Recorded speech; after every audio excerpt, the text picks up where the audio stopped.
नमस्कार मंडळी, कशा आहात सगळे? मजेत ना? तर आज आपण बघणार आहे मी जो हा फूड प्रोसेसर घेतलेला आहे त्याचं अनबॉक्सिंग। तर मी Morphy Richards icon super food processor घेतलेला आहे। हा फूड प्रोसेसर आम्ही ऑनलाइन मागवलेला आहे Amazon वरून। त्याची किंमत आहे 9495 आणि याची मोटर जी आहे ती 1000 वॅटची आहे, त्याच्यामुळे एकदम बेस्ट क्वालिटी आहे। वॉरंटी 2 इयर्सची आहे, 2 वर्षाची वॉरंटी याच्यावर सोबत मिळालेली आहे आणि खूप छान अप्लायन्सेस सुद्धा याच्यासोबत मिळालेले आहेत।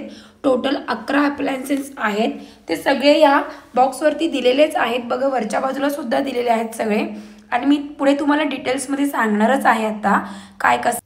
हे बघा बॉक्सच्या या साईडला सुद्धा सगळी माहिती दिलेली आहे, त्याचा कोड वगैरे सगळं आहे। बरं, त्याची किंमत बॉक्सवरची जी आहे ती 20,000 आहे, पण ती ओरिजिनल किंमत नाही आहे। तुम्ही ऑनलाइन चेक करू शकता कितीला आहे काय आहे ते, आणि तसं तुम्ही परचेस करू। मी खूप सर्च केल्यानंतर मला हा फूड प्रोसेसर एकदम बेस्ट वाटला आणि बजेटमध्ये वाटला, म्हणून मी घेतलेला आहे। तर चला आता आपण याचं अनबॉक्सिंग करूया।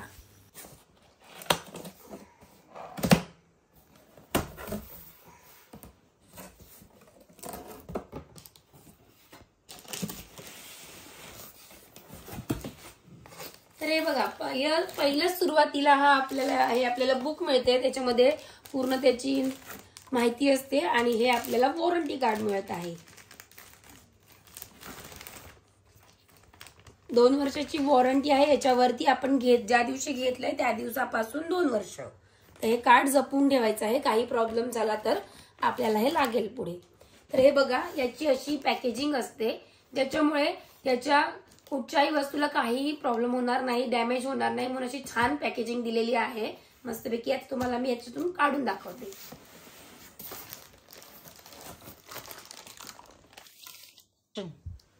तर आता हे सगळं मी बॉक्स मधून काढलेलं आहे। आता आपण प्लास्टिक मधून सुद्धा काढूया, मग तुम्हाला व्यवस्थित दिसेल। सगळे प्लास्टिक मधून काढते मी कंटेनर आणि मग तुम्हाला व्यवस्थित दाखवते। सगळे अप्लायन्सेस आधी काढून घेते। हे बघा, आता ही सगळी उपकरणं मी प्लास्टिक मधून काढलेली आहेत, तुम्हाला मी दाखवते आता याचं कसं काय वापर आहे, कशासाठी आहे ते। तर बघा, प्रथम आपण बघूया हा आपला फूड प्रोसेसर। हा आहे मॉर्फी रिचार्ड कंपनीचा। याच्यामध्ये इथे रेग्युलेटर दिलेला आहे, तुम्ही 1 2 3 असं 3 याच्यामध्ये दिलेलं आहे, तसं तुम्ही फिरवू शकता त्याला। आणि इकडे सुद्धा असं दिलेलं आहे बॅकवर्ड मध्ये, तसं सुद्धा तुम्ही करू शकता। याची बघा 1000 वॅटची मोटर आहे आणि इकडे असं व्यवस्थित आहे सगळं। आणि जर ह्याला खाली एक बटन सुद्धा दिलेलं आहे, सपोज जास्त हीट होतोय तर तो थांबेल, मग त्या बटनने आपण परत त्याला रिस्टार्ट करू शकतो। तर आता बघा, हे आपलं मेन कंटेनर आहे, मेन अप्लायन्सेस आहे, जे आपल्याला फूड प्रोसेसरचं मेन आहे। हे बघा, हे असं लावायचं आणि असा कट आवाज आला पाहिजे, म्हणजे ते फिक्स झालं तरच आपला फूड प्रोसेसर चालू होईल, नाही तर चालू होणार नाही, कारण तो चाइल्ड लॉक आहे। हे जे चाइल्ड लॉकचं फंक्शन आहे ना, ते मला खूप आवडलं, एकदम बेस्ट वाटलं, एकदम प्लस पॉइंट वाटला, म्हणून मी घेतला। कॅपॅसिटी आहे 3.2 लिटर, तर तुम्ही याच्यामध्ये 3.2 लिटरचं काम करू शकता। हे बघा, याच्यामध्ये हे असं आहे, इकडे याच्यावरती आपल्याला हे ठेवायचं आहे। हे दाखव, हे असं ठेवून, हे ठेवल्याशिवाय हे जे टूल आहे ना ब्लेंडर, हे ठेवल्याशिवाय तुमचं कोणतंच काम होणार नाही। पहिले हे ठेवायचंय। समजा तुम्हाला याच्यामध्ये पीठ मळायचंय, तर ही जे आपल्याला हे टूल्स जे दिलंय ना, हे टाकायचंय याच्यामध्ये आणि याच्यानंतर याच्यावर झाकण ठेवायचंय। हे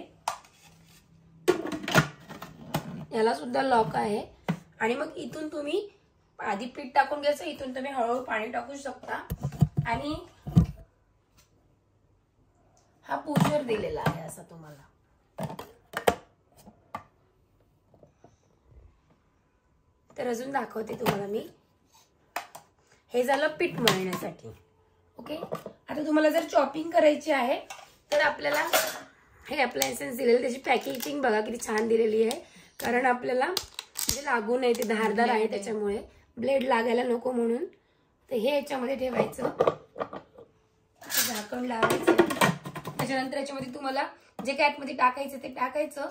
हे इकडून बंद करून घ्यायचं आणि मग असं फिरवून तुम्ही चॉप करू शकता. कांदा, टोमॅटो, ज्या काय भाज्या असतील त्या सगळ्या चॉप होतात व्यवस्थित.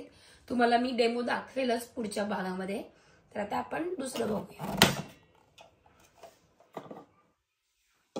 तर आता हे ब्लेड्स बघा, हे ब्लेड्स दिलेले आहेत 3 प्रकारचे आपल्याला. ह्याच्यामध्ये तुम्ही फ्रेंच फ्राईज करू शकता, फिंगर चिप्स करू शकता, त्याच्यासाठी ही ब्लेड आहे.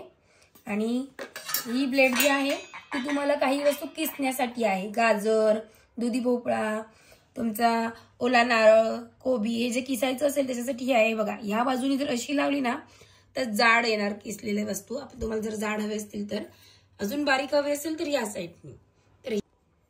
तर आता आपल्याला ही ब्लेड लावायची आहे. तर याच्यामध्ये ही ब्लेड लावायची आणि हे काढायचं नाहीये बिलकुल. हे जे ब्लेंडर आहे ते याच्या आतमध्येच पाहिजे, त्याच्यावरतीच हे बसू शकतं. हे असं लावायचं आपल्याला. त्याच्यानंतर झाकण फिट करायचं.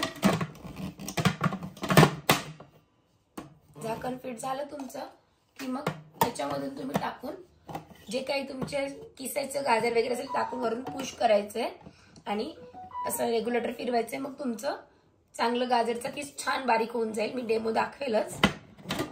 त्याच्यानंतर तुम्ही सेम तसंच ही ब्लेड्स पण वापरू शकता. ही ब्लेड सुद्धा त्याच्यासाठी अशी पोटॅटो चिप्स साठी आहे, सॉरी फिंगर चिप्स साठी आणि फ्रेंच फ्राईज साठी आहे. किंवा तुम्हाला जाड काही असं किसून हवे असेल तर, जर तुम्हाला चिप्स बनवायचे असेल तर हे उपयोगाला येईल इथून. आणि आपण कमी जास्त करू शकतो. इकडे बटन आहे, हे असं केलं इकडे साईज वाढते म्हणजे मोठे चिप्स येतील जाडवाले. असं केलं की साईज कमी होते म्हणजे पातळ चिप्स येतील. कशी पाहिजे तशी तुम्ही सेटिंग करू शकता. आणि मग हे असं इकडे ठेवायचं. याच्यामध्ये तुम्ही सॅलडसाठी काकडी, परत आपले बीट आणि कांदा वगैरे असते सुद्धा स्लाइस करून घेऊ शकता. छान पातळ स्लाइसेस होतात त्याचे सुद्धा. याच्यामध्ये अजून एक छान पॉइंट दिलेला आहे. हे जे पुशर आहे ना ते बघा 2 प्रकारचं आहे. हे जर सपोज कारलं, गाजर एक सिंगल टाकायचं असेल ना तर इकडे छोटासा तुम्हाला दिलेला आहे इकडे स्पेस. असं ठेवून याच्यामध्ये तुम्ही असं पुश करू शकता. त्याला आहे ना छान मस्त. मला हा प्लस पॉइंट खूप आवडला. अजून सांगते. आणि हा एक स्पॅच्युला सुद्धा दिलेला आहे तुम्हाला, जे काय आतमध्ये तुम्ही चॉपिंग कराल, समजा पीठ मिळाल ते काढण्यासाठी. आता आपण बोलूया ज्यूस थोडे.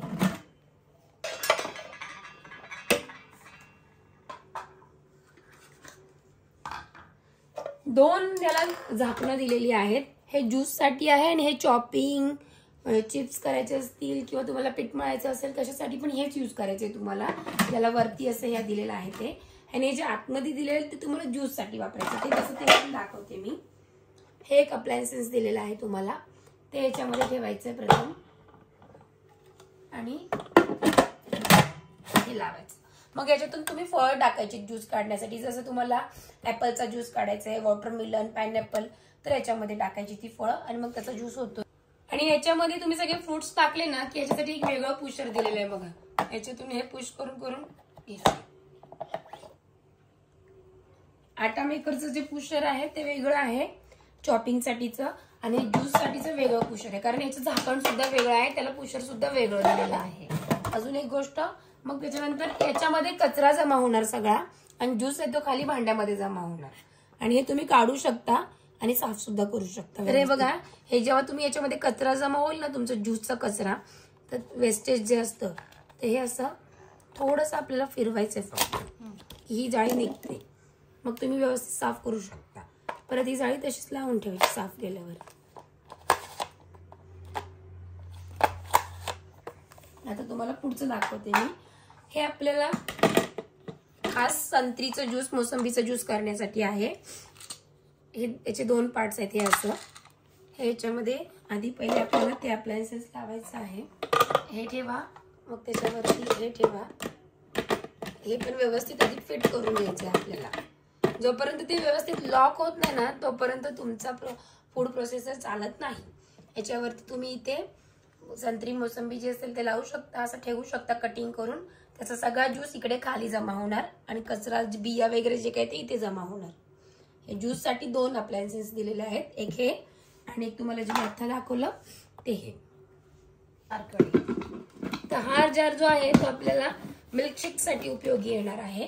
याच्यामध्ये तुम्ही कोल्ड कॉफी करू शकता, स्मूदी करू शकता, परत स्ट्रॉबेरी ज्यूस करू शकता, परत लस्सी करू शकता, किंवा तुम्हाला समजा टोमॅटो प्युरी करायची तर ती करू शकता। आणि इकडे बघा, इकडे ना तुम्हाला एक छोटासा मेजरमेंटचा ग्लास सुद्धा दिलेला आहे। तुम्हाला जर पाणी कसं ऍड करायचंय ते दाखवण्यासाठी ते तुम्ही इथूनच चालू असताना टाकू शकता, काही उडत नाही बाहेर, हे बघा। आणि इकडे सुद्धा सगळे मेजरमेंट्स दिलेले आहेत, तुम्ही किती लिटर करायचं तुम्हाला ज्यूस, काय वस्तू टाकल्यात ते दाखवण्यासाठी। आणि याची कॅपॅसिटी आहे 1.5 लिटरची, हे बघा इकडे दिलेलं आहे 1.5 लिटरची कॅपॅसिटी आहे याची। तुम्ही याच्यामध्ये एक साथ 1.5 लिटर करू शकता। नेक्स्ट आहे आपला हा जार, जो प्युरी जार आहे, हा आहे 1 लिटरचा कॅपॅसिटीचा। याच्यामध्ये तुम्ही टोमॅटो प्युरी करू शकता, इडलीचं जे तांदूळ डाळ ते सगळं वाटू शकता। बघा ब्लेड्स सुद्धा मस्त असे खाली टच आहेत, कमीत कमी क्वांटिटी असेल तरी सुद्धा होऊ शकतं आणि एकदम शार्प ब्लेड आहे। आणि हे मस्त असं म्हणजे क्लिनिंगसाठी खूप छान दिलेलं आहे, क्लिनिंग याची खूप छान होऊ शकते। स्टेनलेस स्टीलचं आहे, क्लिनिंगसाठी सुद्धा व्यवस्थित दिलेलं, जास्त इकडे म्हणजे हे नाही दिलं त्यांनी, एकदम सुटसुटीत ठेवलेलं आहे। हे त्याचा बॉक्स झाकण आहे, त्याला सुद्धा रबर दिलेला आहे म्हणजे घट्ट बसण्यासाठी, लगेच निघणार नाही, उडणार नाही म्हणून। हे सुद्धा मला खूप आवडलं, मस्त वाटते। नेक्स्ट दाखवते तुम्हाला चटणी जार, याची कॅपॅसिटी आहे 1/2 लिटरची चटणी जारची। याचे ब्लेड सुद्धा बघा खाली टच दिले, थोडासा स्पेस सोडून, कारण कमी क्वांटिटी असेल तरी चटणी तुमची झाली पाहिजे म्हणून। याची सुद्धा म्हणजे क्लिनिंगसाठी एकदम इझी आहे बघा, हे सुद्धा एकदम सुटसुटीत आहे, खराब न होण्यासाठी खास। याच्या लीडला सुद्धा रबर आहे व्यवस्थित, कमीत कमी क्वांटिटीचं सुद्धा तुम्ही याच्यामध्ये वाटू शकता म्हणून हे दिलेलं आहे। तर असे सगळे अप्लायन्सेस तुम्हाला मी दाखवले ते सगळे आहेत त्याच्यामध्ये। आजच्या व्हिडिओमध्ये मी फूड प्रोसेसरचे जे काही अप्लायन्सेस तुम्हाला दाखवलेले आहेत त्याचा रिअलमध्ये यूज करून मी तुम्हाला पुढच्या व्हिडिओमध्ये दाखवणारच आहे। तोपर्यंत माझा आजचा व्हिडिओ तुम्हाला कसा वाटला ते मला कमेंट करून नक्की सांगा। आणि प्लीज माझा हा व्हिडिओ बघा, लाईक करा आणि कमेंटसुद्धा करा आणि आवडल्यास शेअरसुद्धा करा। Thanks for watching.